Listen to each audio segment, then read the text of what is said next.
खिदमत है आज का खबरनामा। नायरीन, आज न्यूज जेम्स बॉन्ड 0092 इसलिए आके बाकी दानिश्वरों के बीच में बैठ गया है कि खबर जरा डरावनी है। अच्छा। और आपको पता है कि न्यूज जेम्स बॉन्ड बहुत दिलेर आदमी है, बेशक। इसलिए कल्ला फिरता हुआ डरेगा। आप सब लोग जानते हैं कि कंबोडिया और थाईलैंड की जो चपकलस चल रही है, जी। बल्कि जंग भी चलती रही है। अब इतनी मजाया जंग हो रही है कि आप सुन के हैरान हो जाएंगे। अब जो जंग आपस में की जा रही है उसमें अपना असलहा नहीं इस्तेमाल हो रहा, अच्छा। बल्कि ऐसी चीजें इस्तेमाल हो रही हैं जिसकी वजह से छोटे बच्चे तो शायद थोड़ा बहुत डरें, मगर जो समझदार लोग हैं, जो बुजुर्ग हमारा इस वक्त प्रोग्राम देख रहे हैं, उनकी हंसी निकलेगी। क्या खबर है जेम्स बॉन्ड, बताओ तो सही। खबर कुछ यूं है कि थाईलैंड के हमसाया मुल्क कंबोडिया ने इल्जाम लगाया है कि थाईलैंड उनकी सरहद पर लोगों को डराने के लिए भूतों की आवाजें इस्तेमाल कर रहा है। उनका कहना है जी कि रात के वक्त कुत्तों के भौंकने, जंजीरों की झनकार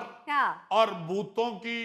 रिकॉर्ड शुदा आवाजें इंतहाई ऊंची आवाज में लाउड स्पीकर्स के जरिए नशर की जा रही हैं, अच्छा। जो सरहदी इलाकों में मुकीम शहरियों में खौफ, घबराहट और जहनी अजियत का बायस बन रही हैं। अब जरा देखो ना कि लाउड स्पीकर के ऊपर जो सरहद के नजदीक जो लोग रहते हैं, जी जी, वो मुख्तलिफ आवाजें सुनेंगे तो उन बेचारों को तो डर लगेगा ही। हाँ जी बिल्कुल। इस हवाले से कंबोडिया के जो सेनेट के सदर हैं ना जी, हन सेन जी, उन्होंने इल्जाम आयद किया है कि थाईलैंड ने मुतनाज़िया सरहदी इलाकों में खौफनाक और तेज आवाजों के जरिए नफ्सियाती जंग शुरू कर रखी है। ये जो आवाजें हैं, ये जो शोर है, ये बच्चों की जहनी सेहत पर मनफी असरात डाल रहा है सही। और खौफ और सदमे की अलामात पैदा कर रहा है। वाकई जेम्स बॉन्ड, ये तो बड़ी अजीब सी खबर है कि कंबोडिया और थाईलैंड की जो जंग है ये मजाया सीन में दाखिल हो चुकी है। आप देखें ना जरा, बॉर्डर पर रहने वाले 24 घंटे कंफ्यूज रहते हैं कि ये असली भूत की आवाज है या प्रोपेगेंडा भूत की। आप फिर देखें ना कि अच्छा भला बंदा गली में जाता हो, अचानक कुत्ते के योर योर से भौंकने की आवाज सुनकर वो बेचारा तो घबरा के या नाले च छाल मार देगा या जेड़ा बूहा खुला है फटाफट उन्हां दे अंदर वड़ जाएगा। कुत्ते की आवाज तो डरदा बेचारा घर वालियां कोलों कुट खा पवे, अगले रौला पा देंदे होणगे चोर चोर चोर चोर चोर, और वाजे करते हुए कि नहीं जी मैं कुत्ते से डर के आपके घर में दाखिल हो गया हूं। 10-12 लिटर तो उसे वाज जाएंगे बेचारे को। और अगले दिन अगर वो बेचारा गली में गुजरता हुआ कुत्ते के भौंकने की आवाज को नजरअंदाज करके नॉर्मल चल रहा हो, तो मिनट बाद पता लगे उन्हें सच्ची मुच्ची का कुत्ता पै गया। हाँ हाँ, वो बेचारा प्रोपेगेंडा कुत्ता समझे, ਤੇ ਬਾਅਦ ਚ ਜਦੋਂ ਉਹਦੀ ਲੱਤ ਫੜੀ ਜੇ ਕੁੱਤੇ ਦੇ ਚਾਕੇ ਚ, ਫਿਰ ਉਹਨੂੰ ਪਤਾ ਲੱਗੇ ਨਹੀਂ ਤੇ ਉਹ ਤੇ ਅਸਲੀ ਵਾਲਾ ਹੀ ਯਾਰ। ਯਾਨੀ ਕਿ ਪ੍ਰਾਪੋਗੰਡੇ ਵਾਲੇ ਕੁੱਤੇ ਨੇ ਜੁੱਤੀਆਂ ਪਵਾ ਦਿੱਤੀਆਂ ਤੇ ਅਸਲੀ ਕੁੱਤੇ ਨੇ ਟੀਕੇ ਲਵਾ ਦਿੱਤੇ। देखो ना क्या हालत हो रही है उन बेचारों की। जो बॉर्डर पे लोग रह रहे हैं उनका तो नफ्सियाती मरीज होना बनता है। जेम्स बॉन्ड, प्रोपेगेंडा वॉर के भी कुछ उसूल होते हैं। जनूबी कोरिया की तरफ से शुमाली कोरिया के खिलाफ लाउड स्पीकर मुहिम का आगाज इसलिए किया गया कि शुमाली कोरिया की तरफ से कूड़ा करकट वाले गुब्बारे भेजे जा रहे हैं। देखो ना ये गुब्बारों में कूड़ा करकट भर के तो भेजना शुरू हो गया। ये सिर्फ हमारा कल्ले का ही रोना नहीं है। आपको याद होगा बड़ी अच्छी तरह कि इंडिया जो है ना जी, हाँ जी हाँ जी, अब बॉर्डर के ऊपर को कबूतर उनकी तरफ घुसता था ना, तो वो कहते थे कि ये जसूस कबूतर है। हाँ जी बिल्कुल। उन्होंने बेचारियों ने तो पाकिस्तान तो डर के कई बांदरां की इन्वेस्टिगेशन की। बांदरां को पूछते रहे ने कि तू लाहौरों ते नहीं आया है, सही दस तेरी मेहरबानी है, लाहौर चिड़िया घर कितनी देर रहे हैं। वो बांदर बेचारे अगों तरले लेंदे रहे ने कि नहीं भाई जी मैं तो आवारा बांदर हाँ, बल्कि मैं इंडिया का ही बांदर हाँ, मैं तो इधर ही फिरदा रहना नहीं, पहले तो नहीं तेनों किधरे वेख्या। बांदर बेचारा अगों तरले लैन दिया होंदा कि यार की हो गया तुहानू इंडिया की फौज नूं। हाले कल मैं तेरे सामने खलो के किन्नी देर करके गया मैं तेरे सामने ਜਦੋਂ ਤੂੰ ਮੈਨੂੰ ਰੋੜਾ ਚੁੱਕ ਕੇ ਮਾਰਿਆ ਸੀ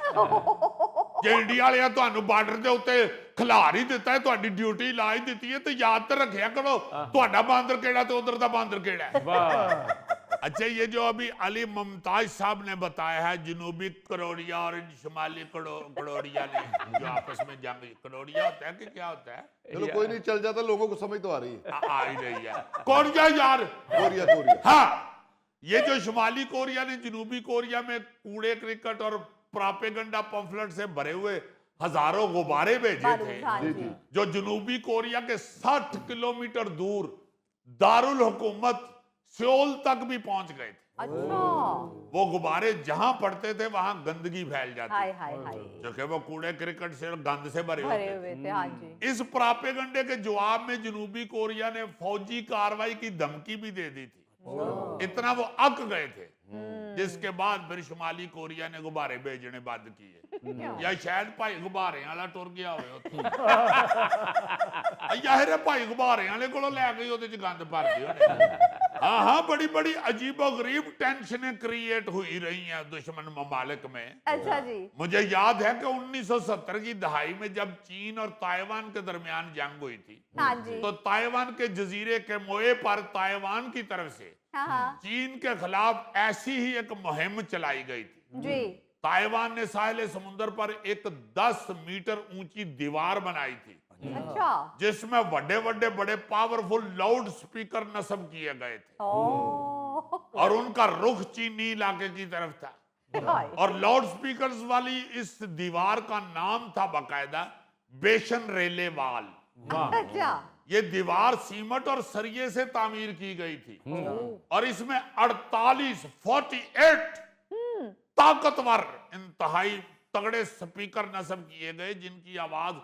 25 किलोमीटर दूर तक सुनी जा सकती है इन लाउड स्पीकरों से सारा दिन ऊंची आवाज में म्यूजिक बजा के वो चीन के लोगों को उसे सुनने पर मजबूर करते थे हाय और ऐसी ऐसी खौफनाक किस्म की म्यूजिक कैसेट लगाते थे हाँ कि अगले बेचारे चीख उठते सन 1970 में क्यों चीख उठते थे उस वक्त तो चाहत फतेह अली खान है ही नहीं था भाई जी दुनिया भली सो भली चाहत फतेह अली उस दौर में नहीं होगा तो कोई गोगा जी होंगे